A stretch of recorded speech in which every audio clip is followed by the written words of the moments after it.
If you'd told Aduni that one kiss could flip her world upside down, she would have laughed. Yet here she was, standing outside the acacia. This was her first real date in years, a night meant for hope, not humiliation. She smoothed her kitenge dress, drew a shaky breath, and stepped inside, determined to reclaim a piece of herself. She wasn't early, she was desperate to be on time, and every step felt like walking a tightrope. Her daughter's laughter echoed in her mind, a reminder of the life waiting for her at home. But tonight, she was here for herself. Hi, besties, it's Marcus, your storyteller. If you're new here, welcome. You've just landed on a channel where every story is a roller coaster of real emotions and unexpected twists. Let me ask you, what would you do if you accidentally kissed a total stranger in public, only to find out he's one of the most powerful men in the city? Tonight, we follow a single mother whose one bold mistake turns her world upside down. Is it fate or just a disaster waiting to happen? Before we jump in, tell me, what's the wildest story you've ever heard? Drop it in the comments and let me know where you're watching from. To all my loyal subscribers, thank you for making this community a home for unforgettable stories. If you haven't already, hit subscribe and ring the bell so you never miss a moment. A like and share helps us reach more story lovers like you. The hostess greeted her with a practiced smile. Reservation for David Kimani? Aduni's voice barely rose above a whisper. The hostess nodded, checked her list, and gestured toward a table in the far corner. Table 12, please follow me. Aduni's shoes clicked softly on the polished floor. The restaurant buzzed with quiet conversation, the kind that made her feel both invisible and exposed. She spotted a man sitting alone, his back straight, his suit sharp. He looked exactly as she'd hoped, confident, composed, a little mysterious. Her nerves twisted into something bold. She approached, rehearsing a polite greeting in her mind. But as she reached him, her courage took over. She placed a gentle hand on his shoulder. He turned, surprise flickering in his eyes. Before she could second-guess herself, she leaned in and pressed her lips to his. Time paused. The world faded, leaving only the warmth of his mouth, the faint trace of cologne, the shock of her own daring. For a heartbeat. He didn't pull away. His lips responded just enough to send a jolt through her entire body. She pulled back, breathless, her cheeks burning. "David," she managed, her voice trembling. "I'm sorry, He blinked, confusion and amusement mingling in his gaze. "I think you have the wrong person." The words hit her like a cold shower. Aduni's stomach dropped. She stared at him, searching for any sign that this was a joke. Instead, he offered a small, crooked smile. "I'm not David, but I have to say, that's the most interesting greeting I've had all year." Heat rushed to her face. She stumbled over an apology, her mind racing.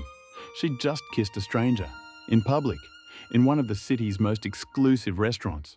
Her first attempt at dating in years, and she'd already made a scene. She tried to retreat, but he stopped her with a gentle, "Wait, at least tell me your name." Her voice was barely audible. "Aduni." He repeated it, savoring the sound. "Marcus." The name meant nothing to her at that moment, but the way he said it made her heart skip. She mumbled another apology and hurried away, her mind spinning. She could feel eyes on her, real or imagined. As she made her way back to the hostess, 1,000 thoughts crashed through her head. She'd risked everything for a chance at happiness, and now she was drowning in embarrassment. What if her real date had seen? What if this story followed her home, to her daughter, to her friends? She forced herself to breathe. This was supposed to be a new beginning, not a disaster, but as she glanced back, Marcus was still watching her, a glint of something unreadable in his eyes. He raised his glass in a silent toast, lips curled in a secret smile. Aduni looked away, her heart pounding for reasons she couldn't explain. She had no idea this mistake would change everything. Aduni's mind went blank. Her lips tingled, her cheeks burned, and her heart thudded so loudly she was sure the entire restaurant could hear it. She'd just kissed a complete stranger. Not just any stranger, a man who now looked at her with a mix of surprise and amusement, as if he'd just witnessed a magic trick he couldn't explain. She tried to form words, but her tongue felt heavy. I'm so sorry, I thought you were someone else. Her voice was barely a whisper, but Marcus's eyes never left hers. He didn't look angry, if anything. He seemed entertained. He stood, towering over the table, and offered a gentle smile. No harm done. That's one way to make an introduction. His tone was light, but Aduni's embarrassment only deepened. She wanted the ground to open up and swallow her whole. She backed away, clutching her purse like a lifeline. Her mind raced through every possible way to erase the last 60 seconds. None existed. She'd made a scene, and there was no undoing it. The hostess, sensing the tension, approached with a polite nod. Is everything all right, madam? Aduni could barely meet her gaze. I think there's been a mix-up. I'm supposed to meet someone. David Kamani? The hostess checked her list, frowning. Oh, I see. He's at table 21. My apologies for the confusion. Aduni mumbled a thank you and hurried away, her heels clicking faster than before. She could feel Marcus's eyes on her as she left, and the memory of that accidental kiss lingered, stubborn and electric. She tried to shake it off, but it clung to her, refusing to fade. She reached table 21, forcing a smile as she greeted David. He stood, warm and welcoming. But Aduni's mind was still back at the other table. She tried to focus, tried to be present, but her thoughts kept drifting. Every time she blinked, she saw Marcus's amused expression. Every time she inhaled, she caught a trace of his cologne. David asked her a question, and she realized she hadn't heard a word. She apologized, blaming nerves. But inside, she was replaying the moment over and over.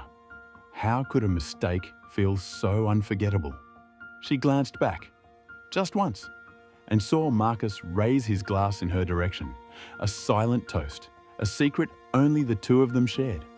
Aduni forced herself to turn away, determined to salvage the evening. But the truth was, she'd never felt more alive or more exposed.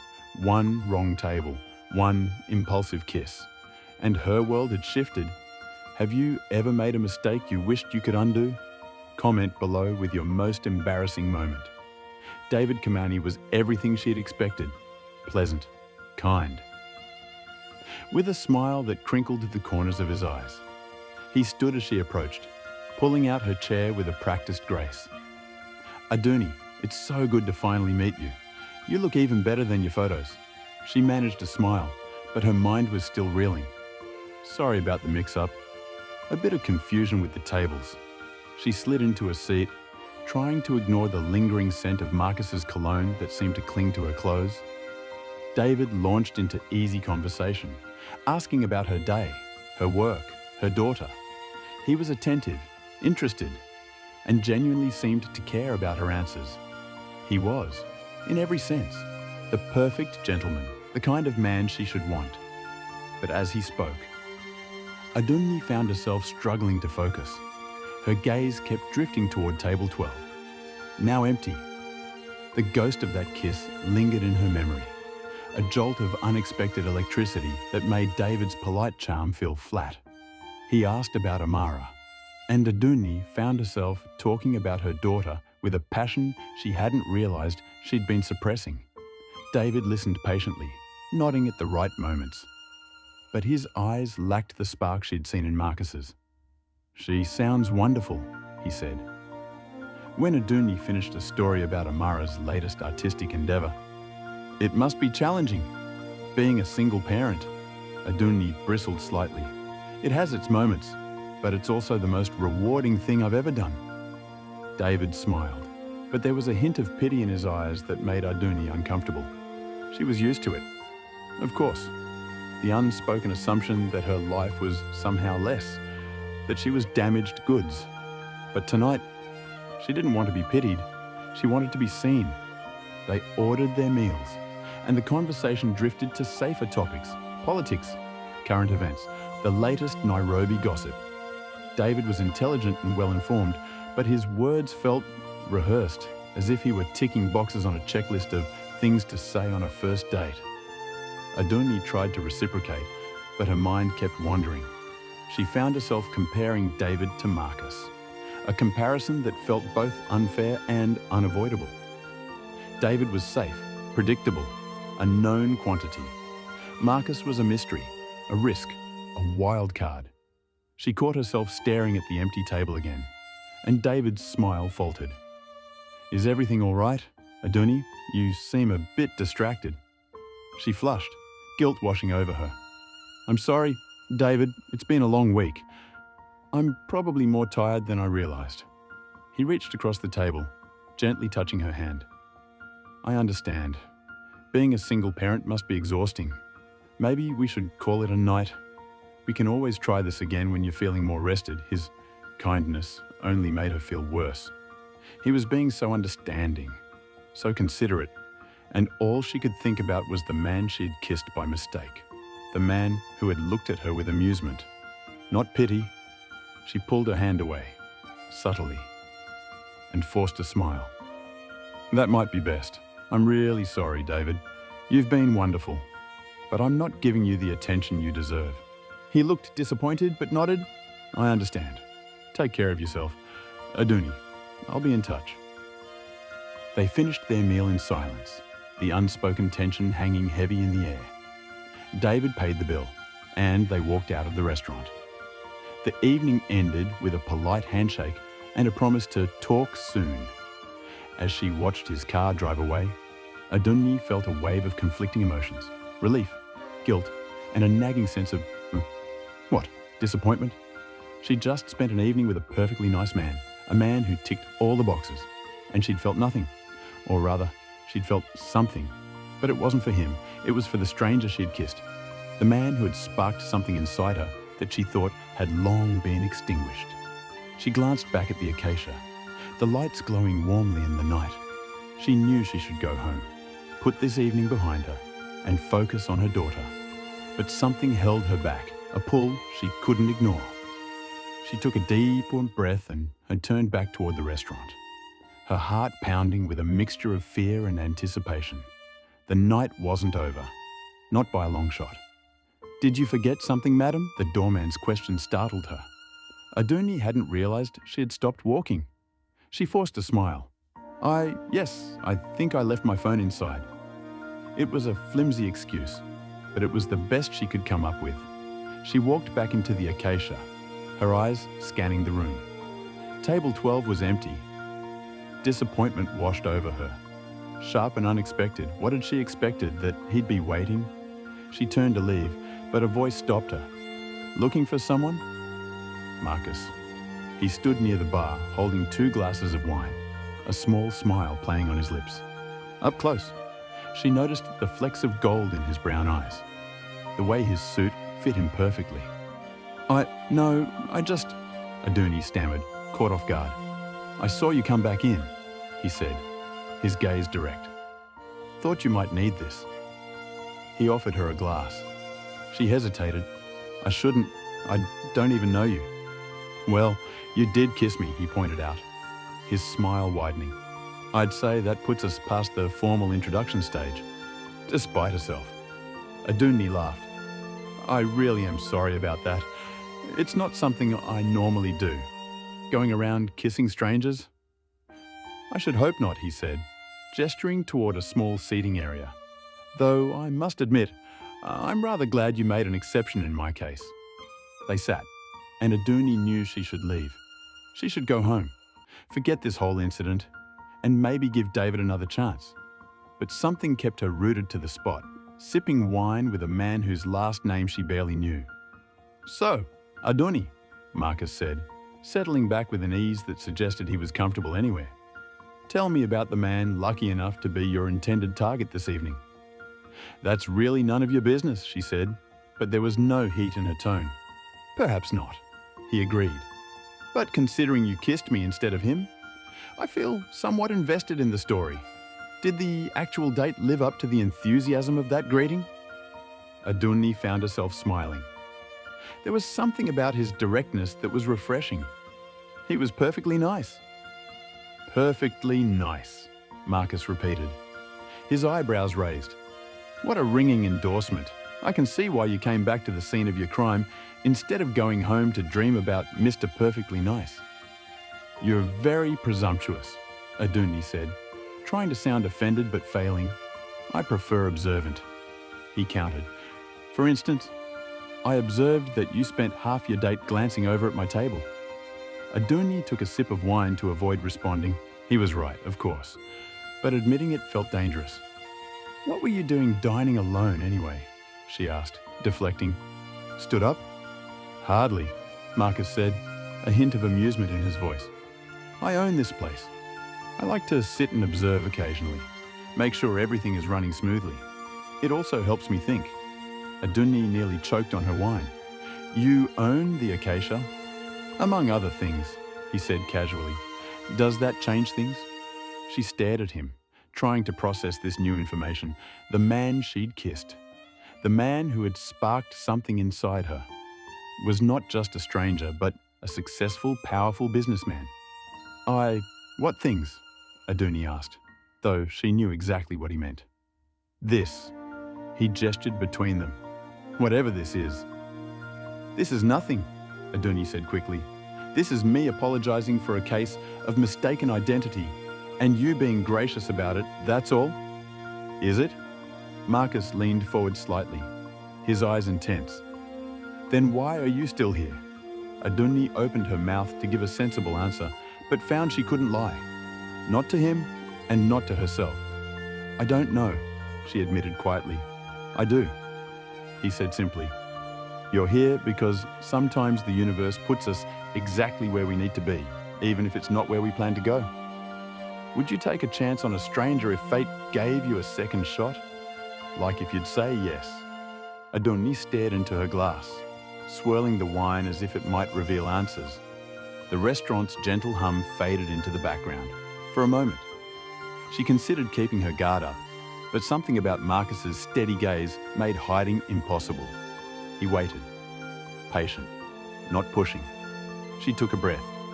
You want to know why I'm so cautious? Her voice was soft, almost lost in the clink of cutlery and distant laughter. Marcus nodded, his expression open. I wasn't always like this, she began. 5 years ago, I thought I had everything figured out.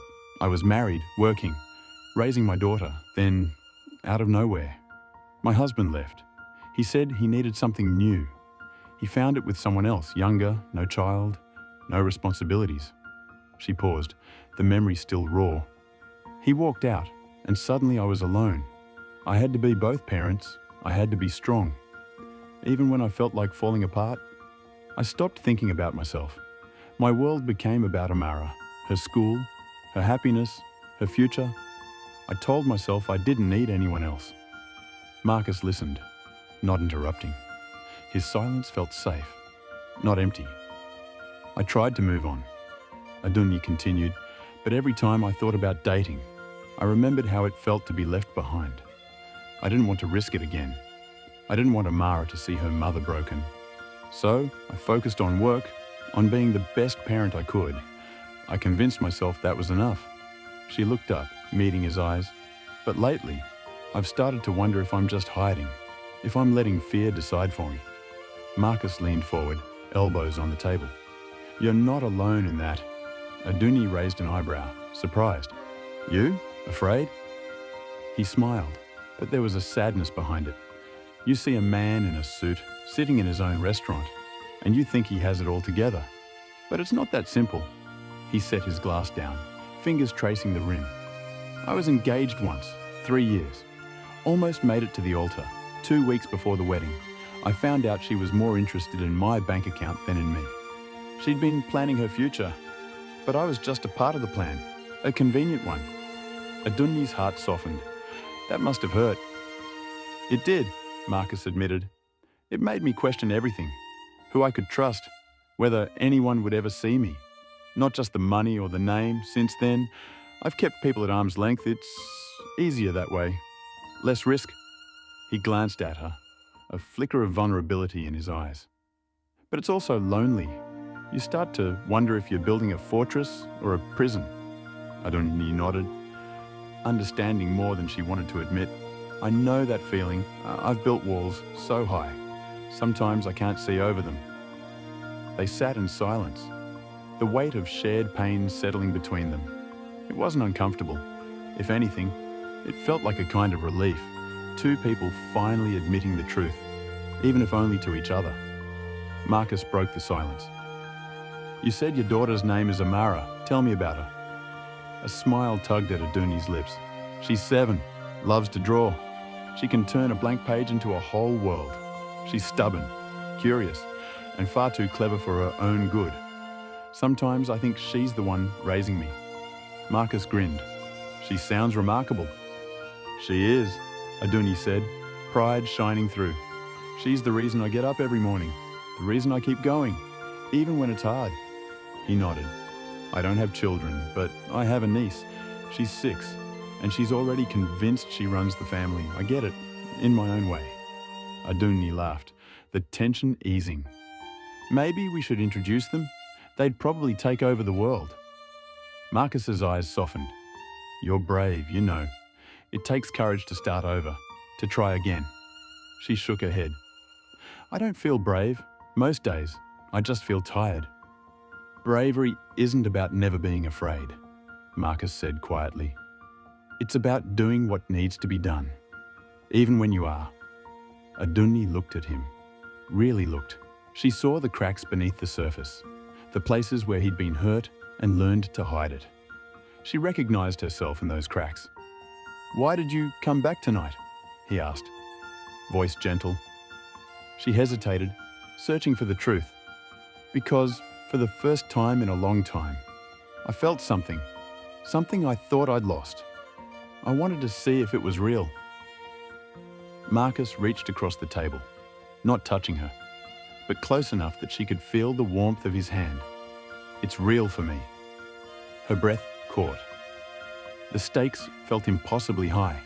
She could play it safe, keep her heart locked away, or she could risk everything for a chance at something more.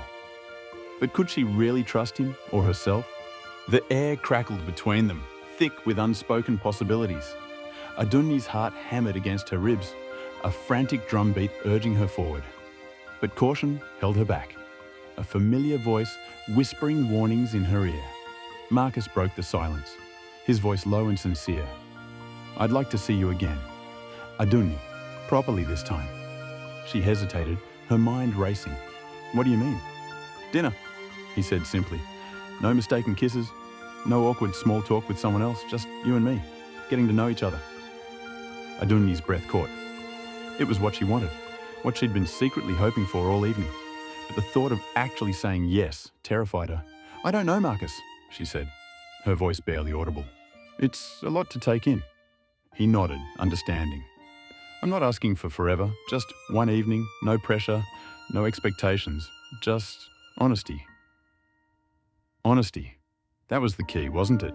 She'd spent so long hiding her feelings, burying her desires, that the thought of being truly honest felt both liberating and terrifying.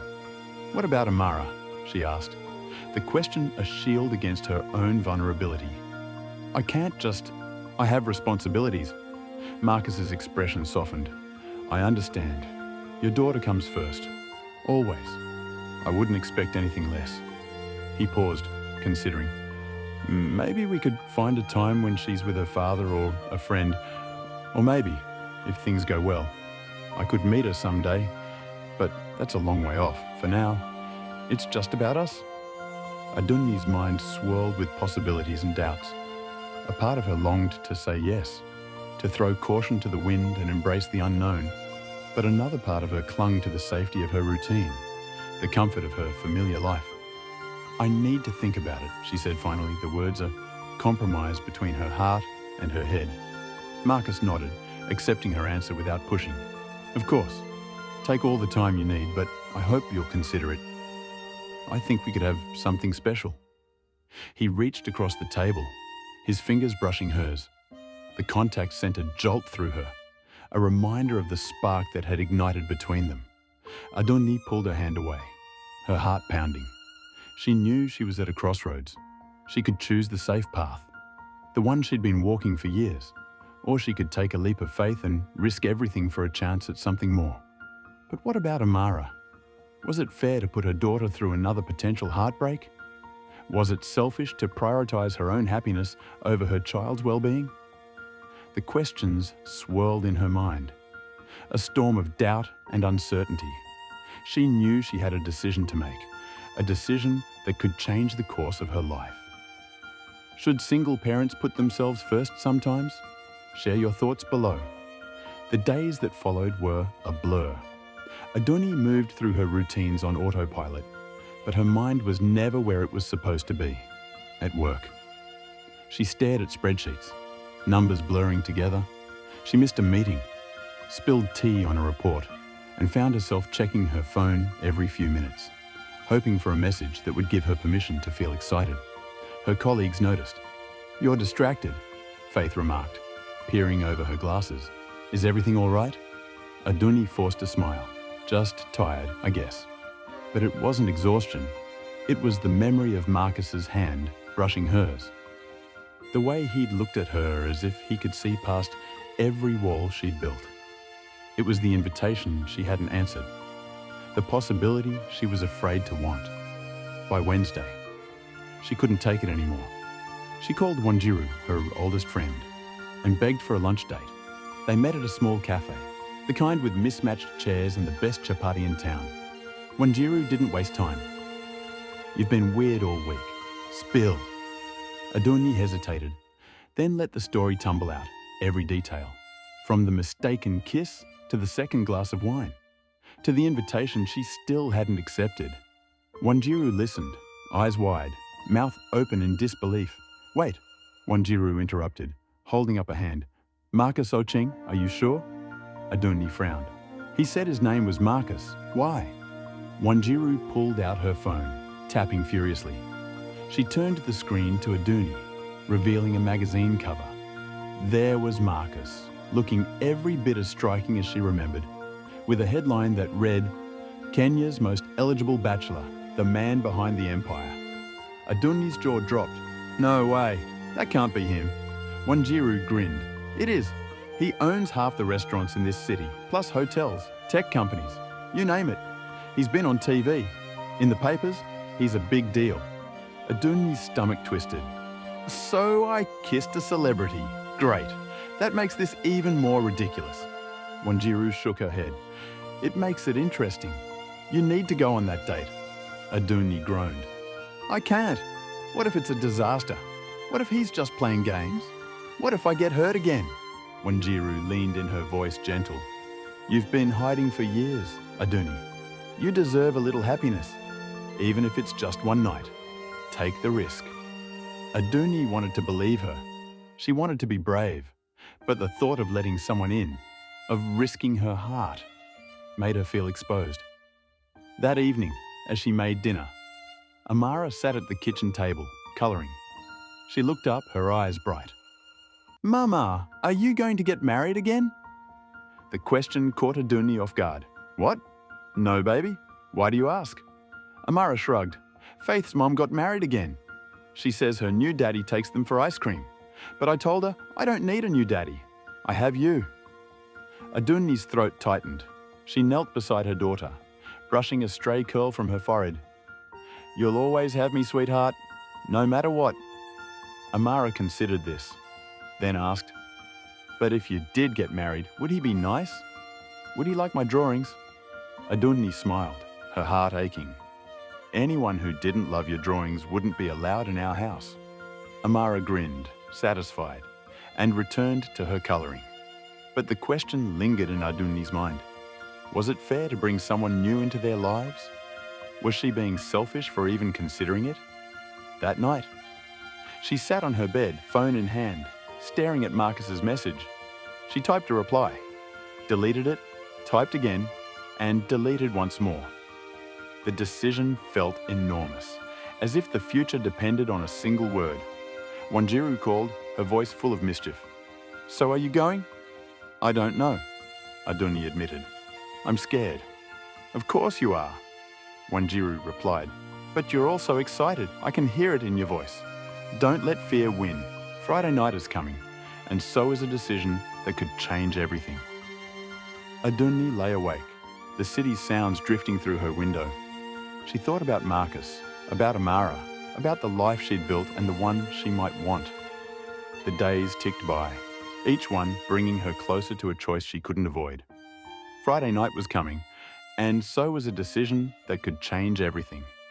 Friday evening arrived with a nervous flutter in Aduni's stomach. She'd changed her mind at least a dozen times during the day.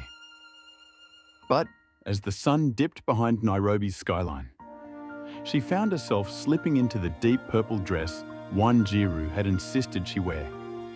It hugged her figure in a way that felt bold.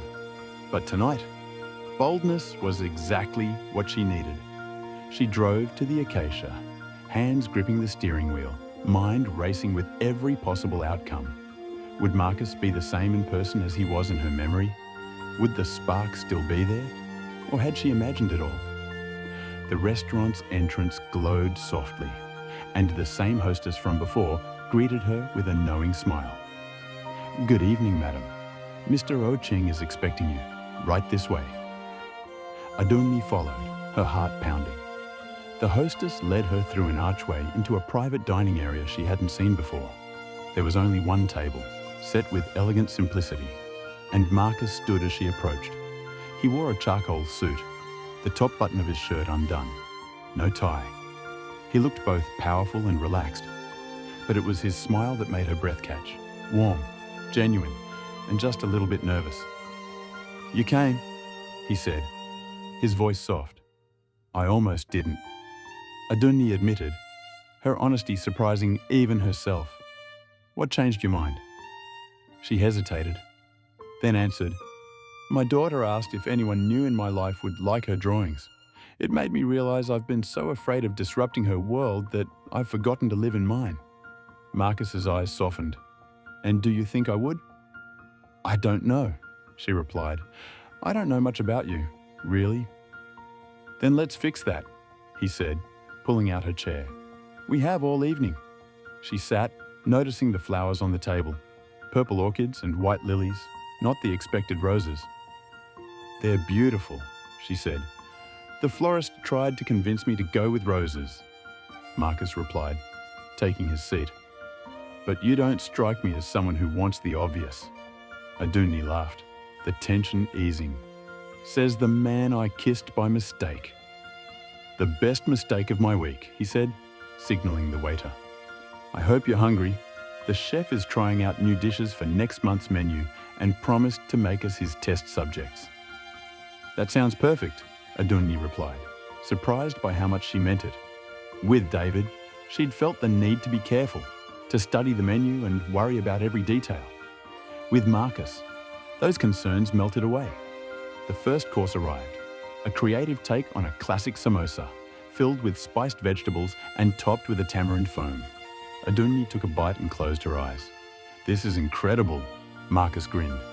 Never apologize for enjoying food, or anything else that brings you joy. There was something in the way he said it that made her cheeks warm.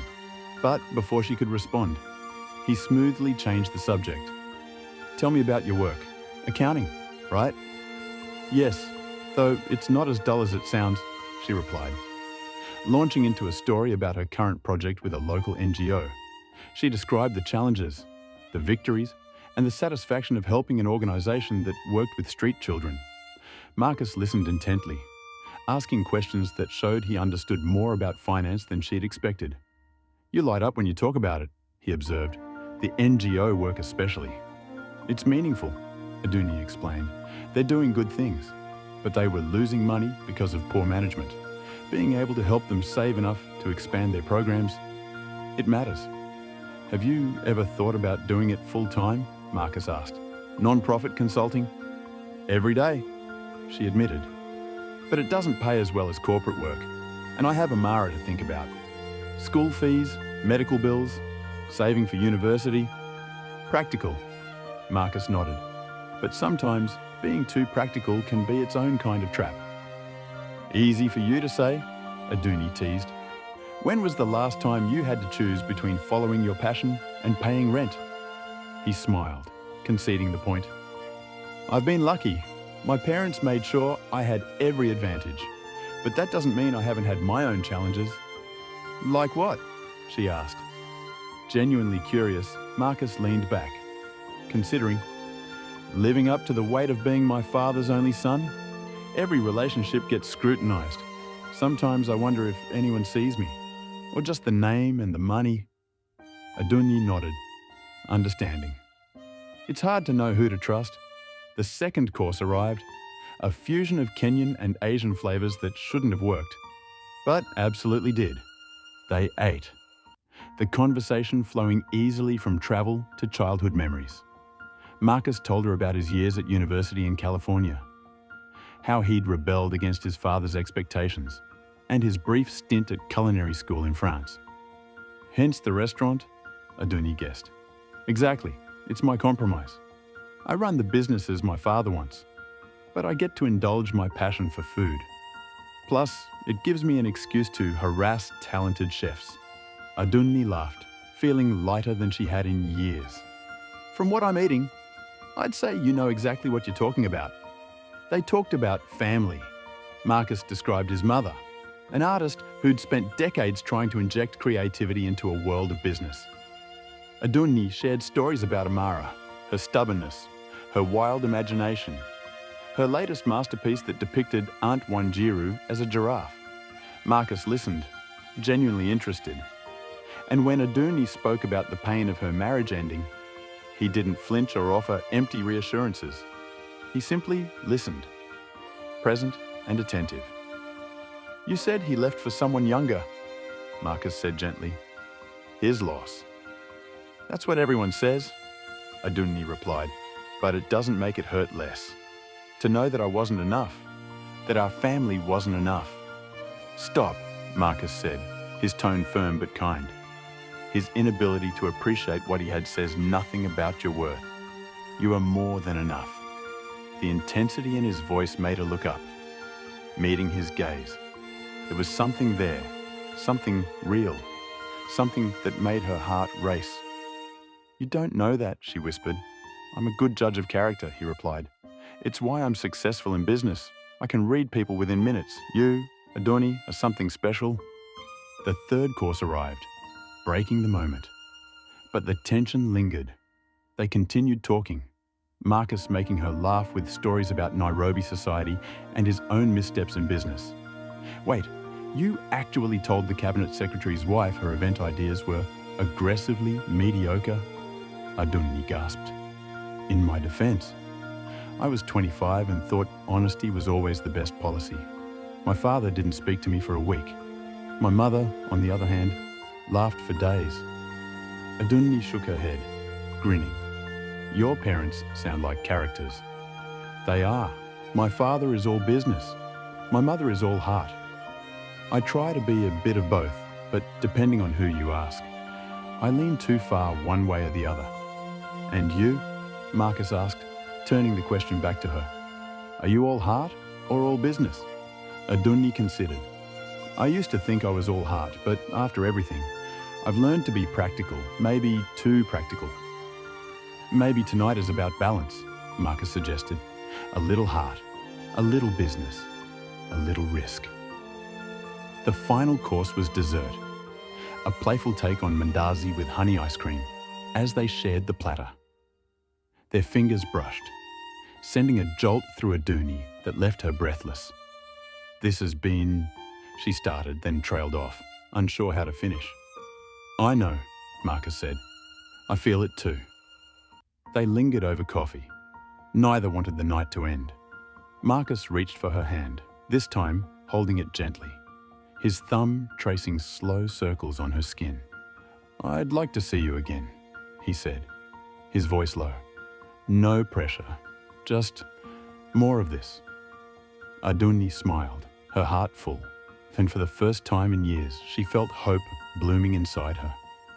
The restaurant had emptied out, but Aduni and Marcus remained, lost in conversation. The world outside faded, leaving only the soft glow of candlelight and the quiet hum of their voices. Marcus leaned forward, elbows on the table, his attention fixed on her. "Tell me more about Amara. What's she like when she's not drawing masterpieces?" Adunni's face lit up. "She's a whirlwind. She asks questions about everything. Why the sky changes color. Why some people have more than others. Why her teacher wears the same shoes every day. She's stubborn, too. If she decides she wants something, she'll find a way to get it. Sometimes I think she's braver than I am." Marcus smiled. "She sounds like she keeps you on your toes." "She does," Adunni agreed. "But she's also my anchor. When things get hard, she's the reason I keep going. I want her to grow up knowing she can be anything, do anything. I want her to see that her mother didn't give up on happiness." Marcus nodded, his expression thoughtful. "My niece is the same. She's convinced she'll be president one day. I believe her. Kids have a way of reminding us what's possible." Adunni studied him, curiosity flickering in her eyes. "Do you ever think about having children of your own?" He hesitated, then answered honestly. "I do. I always thought I'd have a big family, but life had other plans. I've been so focused on work, on building something lasting, that I let the rest slip by. Lately, I've started to wonder if I've been missing out." Adunni's voice softened. "It's never too late." He reached for her hand, his touch gentle. "What about you? What do you want, Adunni? Not just for Amara, but for yourself." She looked down, searching for the right words. "I want to feel alive again. I want to laugh without worrying about tomorrow. I want to love and be loved. But I'm scared. I'm scared of letting someone in, of risking my heart and my daughter's happiness. I don't know if I can do it." Marcus squeezed her hand. "You don't have to decide everything tonight. I'm not asking for promises, I just want a chance. We can go slow. I'll respect your boundaries, always. If you need space, I'll give it. If you need time, I'll wait." His words settled over her like a warm blanket. For the first time, she felt seen, not just as a mother or a woman with a complicated past, but as someone worthy of care and patience. She met his gaze, her voice steady. "I want to try. I can't promise I won't get scared or that I won't pull back sometimes, but I want to try." Marcus's smile was soft, full of understanding. "That's all I could ever ask." Just as the moment deepened, Marcus's phone buzzed on the table, vibrating insistently. He glanced at the screen, his brow furrowing. "I'm so sorry, Adunni. It's my CFO. He wouldn't call at this hour unless it was urgent. Do you mind if I take this?" "Of course," she replied, grateful for a moment to collect her thoughts. He stepped away, his voice low but urgent as he spoke into the phone. Adunni watched him, noticing the shift in his posture, the easy confidence replaced by the weight of responsibility. She realized that his world was bigger than just this table, that he carried burdens she could only guess at. She sipped her water, letting the events of the evening wash over her. The laughter, the honesty, the way Marcus listened without judgment. She felt a strange mix of hope and fear, excitement and uncertainty. Marcus returned a few minutes later, apology written across his face. "I'm sorry about that. There was a problem with a shipment at one of our hotels. Nothing I can't handle, but it needed my attention." Adunni smiled, reassured. "It's all right. I understand. Life doesn't pause just because we want it to." He reached for her hand again, grounding her. "Thank you for being patient. I meant what I said. Adunni, I want to be here with you. I want to see where this goes, no matter how long it takes." She squeezed his hand, her heart lighter than it had been in years. "I want that too." The night felt full of possibility. For the first time, Adunni allowed herself to believe that happiness might be within reach. Not just for her, but for Amara as well. The air between them felt charged, electric. Adunni knew they were at a turning point. They could retreat, play it safe, or they could take a leap of faith, one step at a time. "So," she said, her voice barely a whisper, What happens now? Marcus's gaze was steady, sincere. Now, we decide what we want this to be. We set the rules. We define the boundaries. We take it one day at a time. Adoni nodded, appreciating his honesty. I want to go slow. I need to protect Amara. No meeting her until I'm sure this is real. No pressure about anything physical. And she comes first, always. Marcus squeezed her hand, his thumb tracing circles on her skin. All reasonable. I wouldn't have it any other way. He paused, considering. My turn. I need honesty. If you're feeling overwhelmed or having doubts, tell me. Don't just disappear. And I'd like to see you at least once a week. More if our schedules allow. Adunni smiled, relieved. I can work with that. Then we have a deal? He extended his hand across the table, his eyes full of hope. Adunni looked at his hand, then back at his face. She saw the vulnerability beneath the surface, the genuine desire for connection. She knew this was a risk, but it was a risk she was willing to take. We're shaking hands? She teased, a playful glint in her eyes. After everything? Marcus's smile widened. Would you prefer another mistaken kiss? Adunni's cheeks warmed. It wouldn't be mistaken this time? No, Marcus agreed, his voice dropping lower. It wouldn't be. They stared at each other, the unspoken desire hanging heavy in the air. Adunni's heart pounded, her breath catching in her throat. She knew what she wanted, and she knew he felt it too. She reached out, her fingers brushing his as she took his hand. The contact sent a jolt through her, a reminder of the spark that had ignited between them. So what now? She asked, her voice barely audible. Now, Marcus said, his gaze never leaving hers. I walk you to your car, like a gentleman. Then I text you tomorrow, like an eager schoolboy. And next Friday, we do this again. You're very confident I'll say yes to next Friday, Adunni observed, a smile playing on her lips. Hopeful, he corrected, his thumb tracing circles on her palm. I'm hopeful. They stood. The movement is slow and deliberate. Marcus pulled out her chair, his touch lingering on her shoulder. As they walked through the restaurant, Adunni felt lighter than she had in years. The valet brought her car around, and Marcus waited with her, the silence comfortable and expectant. Thank you for tonight, she said, her voice soft, for taking a chance on the crazy woman who kissed you by mistake. Marcus stepped closer, his hand reaching out to brush a stray strand of hair from her face. Thank you, he countered, for making that mistake. It might be the best thing that's happened to me in years. There was a moment of hesitation, a silent question hanging in the air. Then Marcus leaned in, his gaze searching hers. May I? He asked, his voice barely a whisper. Adunni nodded, her heart soaring, this time, when their lips met. It wasn't a mistake. It was intentional, gentle, and full of promise. A kiss that sealed their agreement. A kiss that whispered of possibilities when they pulled apart. Both were breathless, their eyes shining in the soft light. Definitely not a mistake, Marcus murmured, his lips brushing her ear. Definitely not, Adunni agreed, her voice trembling. He stepped back, offering a warm smile. Drive safely, Adunni. I'll text you tomorrow. As she slid into her car, Adunni touched her lips, still feeling the warmth of his. She knew there were challenges ahead, doubts to overcome, and a daughter to protect. But for the first time in a long time, she felt hopeful. Sometimes, the best things in life start with a mistake. The drive home felt different. The city lights blurred past, but Adunni's mind was clear for the first time in ages. She replayed the evening, every laugh, every honest word, and that final, intentional kiss.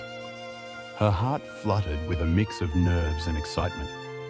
She parked outside her apartment, pausing for a moment before stepping out. The familiar weight of responsibility settled on her shoulders, but it felt lighter now. She wasn't just Amara's mother or the woman left behind. Tonight, she was someone who had taken a chance. Inside, the apartment was quiet. Amara was already asleep, her favourite stuffed elephant tucked under one arm. Adunni watched her daughter for a moment, gratitude swelling in her chest. She brushed a gentle kiss across Amara's forehead, whispering a silent promise to always protect her, but also to show her what courage looked like in her own room. Adunni changed into pajamas and sat on the edge of her bed. She let herself feel everything: relief, hope, and a little fear. The old doubts tried to creep in, but she pushed them aside.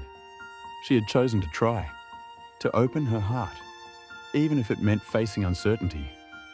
Her phone buzzed on the nightstand. For a split second, she hesitated, then picked it up. A new message from Marcus lit up the screen. "Did you make it home safely?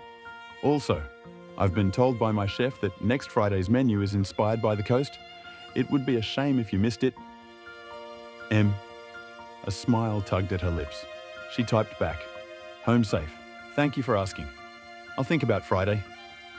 His reply came almost instantly. "Think all you want. I'll be at table 12, 7 p.m. If you show up, wonderful. If not, I'll have dinner alone and wonder what might have been. No pressure. But please come."